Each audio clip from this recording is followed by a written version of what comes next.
ওই যে ধ্যানস্থ হয়ে বসে আছে উনি এই মন্দিরের প্রতিষ্ঠাতা, মাকে প্রতিষ্ঠা করেছেন। কি নাম আছে ওনার? আমি বলছি, ওনার নাম নরেন্দ্রনাথ চক্রবর্তী।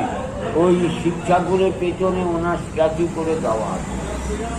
এইটা ওই এই কালী মন্দিরের নামে এই জায়গাটা কালীতলা নাম হয়েছে। আগে মাকে বেড়ার ঘরে উনি পুজো করতেন, নিজের হাতে ভোগ রান্না করে দিতেন। হ্যাঁ আগে বেড়ার ঘর ছিল, ওপরে টালি দেওয়া। উনি ওই বেড়ার ঘরে মাকে পুজো করতেন, নিজের হাতে ভোগ রান্না করে দিতেন।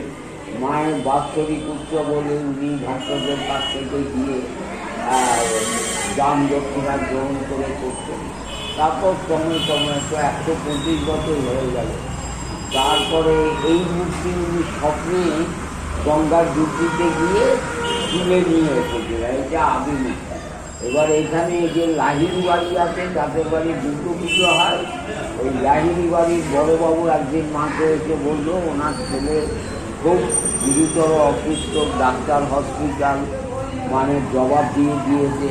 উনি মার কাছে এসে প্রার্থনা করলেন, মা আমার ছেলেকে যদি সুস্থ করে দাও, ও যদি সুস্থ হয়ে ওঠে আমি তোমাকে নতুন সিংহাসন এবং কষ্টি পাথরের মূর্তি করে দেবো।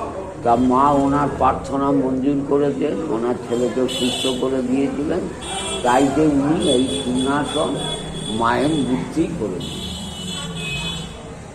আর মা সম্পত দুর্গা কলিকাল বলে কালী রূপ ধারণ করে আছে। মায়ের 8টা শুভ নাম আছে, তার মধ্যে 7টা দুর্গা নাম, 1টা কালী নাম। কলিকাল বলে উনি এখানে সংকটা কালী। আর এই সংকটা কালী বিশ্বের দুটো আছে, এক হচ্ছে বেনারসে আর এইখানে। আর মায়ের ভৈরব হচ্ছেন স্বয়ং কাঠের বিশ্বের।